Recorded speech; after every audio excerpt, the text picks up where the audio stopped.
I spoke here last year, and I can't tell you how pleased I was at how respectful and how welcoming you guys were to me.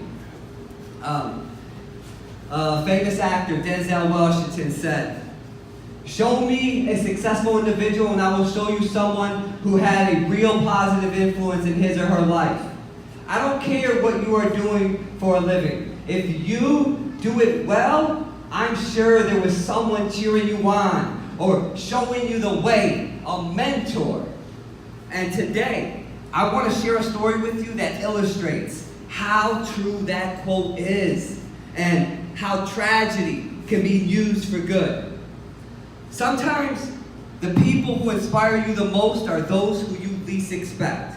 After dropping out of high school, I wasn't sure what I was going to do with my life. And the best advice I got didn't come from a teacher or a principal or a parent or even an adult for that matter. It came from my best friend. His name is Salim. And that's me in the Kango. You can laugh.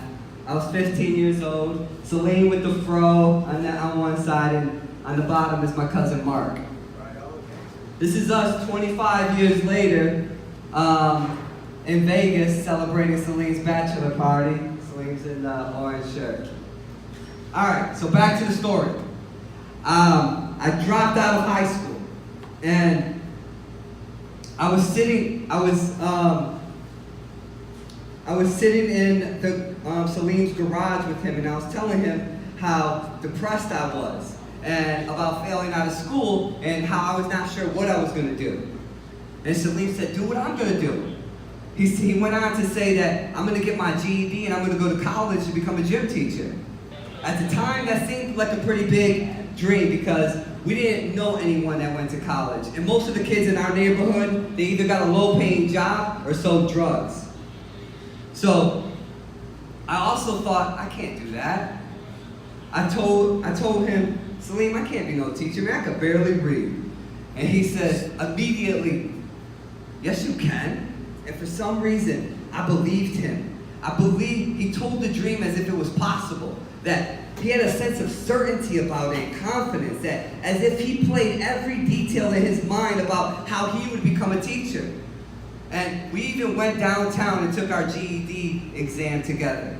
Unfortunately, 1 year later, he made a poor decision and was arrested on a drug charge. There was 62 jobs he could no longer was able to have, and teaching was one of them. He would serve 3 years in prison for his first offense.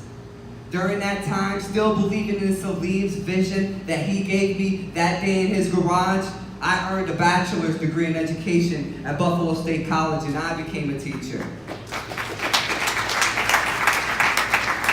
You see, Salim taught me that you needed to dream big, that everything was created twice, once in your mind and then once in the world.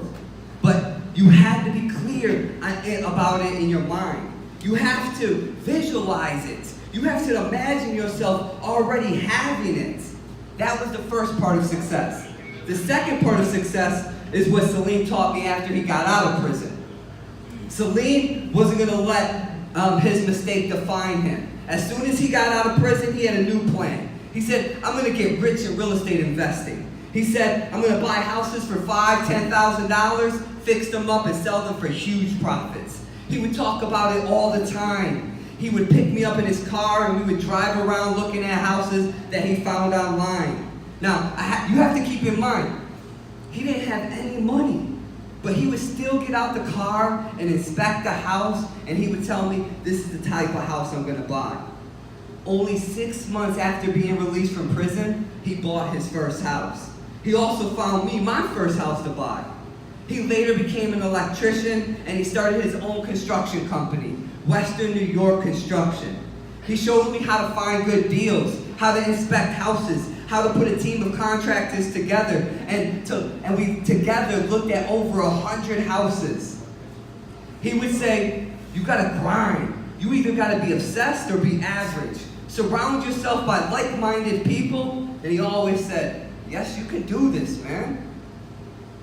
Following his lead, today I own 20 houses And I have bought and sold over 50 houses and sold them for tens of thousands of dollars. I don't tell you that to brag, but to tell you what is possible. We came from the bottom, now we're here.